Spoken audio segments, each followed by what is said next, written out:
I just figured out this is a comedy contest. When I signed up, I thought it was for funny looking. And I figured, okay, I can do that easily. You know, I never really wanted to do comedy. My first ambition in life was to be a sex worker. But every time I propositioned somebody, they'd laugh their head off. So I figured out how to try comedy. And you know, I've got friends who help me out with this, with material. Talking to my friend Karen a couple of days ago on the phone, said, I gotta go. I need my beauty sleep. And she says, honey, you don't need any beauty sleep. You need a beauty coma. And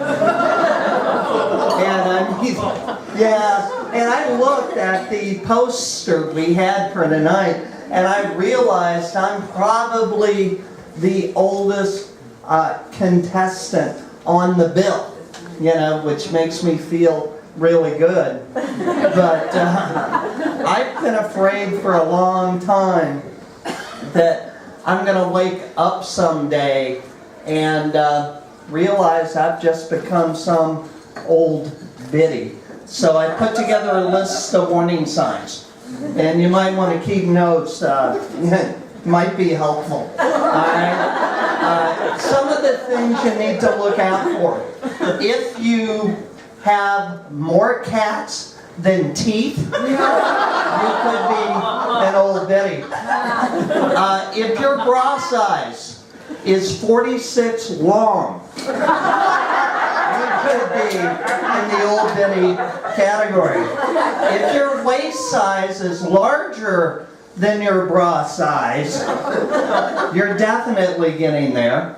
If you own a moo-moo and you describe it as form-fitting, you're definitely getting near the old biddy stage. If you consider yourself athletic because you have tennis balls on the legs of your walker, you're definitely in the old biddy. If you fall asleep and the ladies in the home play connect the dots on your liver spots, if they confuse your varicose veins for Google Maps, if you think sex is a 4-letter word, that doesn't mean you're an old biddy, but you may need new bifocals. If your favorite perfume is Bengay, you're getting there. If your cats eat gourmet cat food, but you're eating the store brand, you're definitely getting in the category. And don't just laugh at the women, guys. Guys, if you're not careful, you're going to wake up one day and realize you've become an old fart. And so guess what? I got a list for you. If you're wearing suspenders and a belt, you're definitely getting near the old part. If dressing up means wearing black socks with your sandals, if you pick your girlfriend based on whether or not she has a handicap parking permit, you're getting near the old fart category. If your biggest turn-on is the smell of Bengay, you're definitely getting there. And if you quit calling it Junior and begin referring to it as Lazy Larry, you're definitely in the old fart category.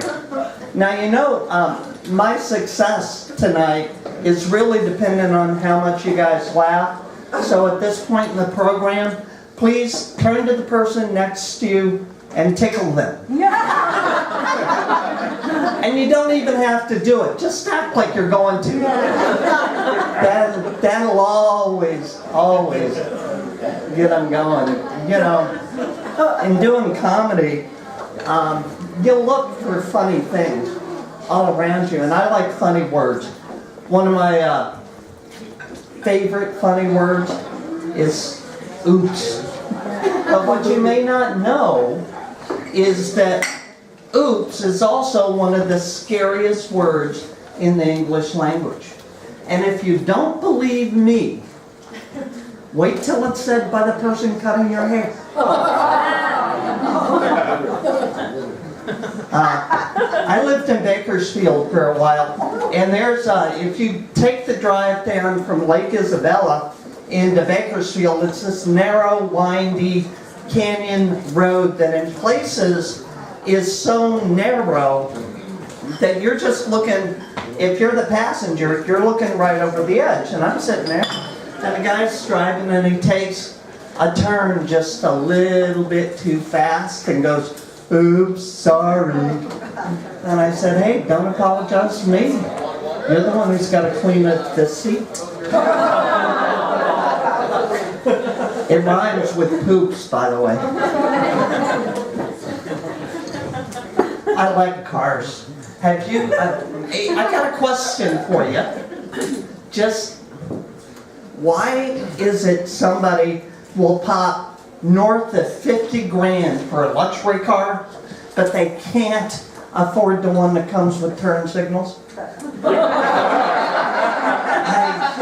Really, it would only be a few dollars more.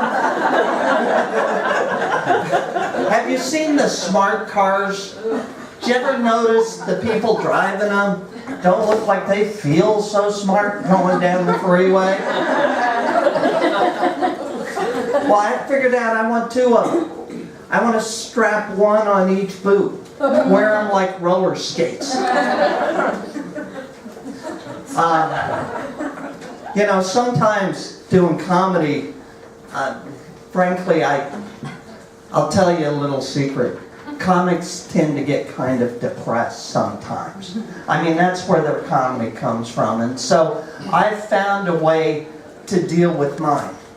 I get in my car, I get on the freeway, I put my foot down on the accelerator and do 35 miles an hour in the fast lane. Oh, hey, people are friendly. They wave at you. Talk to you in sign language. And it's a good way to meet people. I had somebody follow me off at the exit. I pull up at the light and this guy comes running up, knocked on the window. I couldn't make out exactly what he said, but I think it had something to do with sexual intercourse.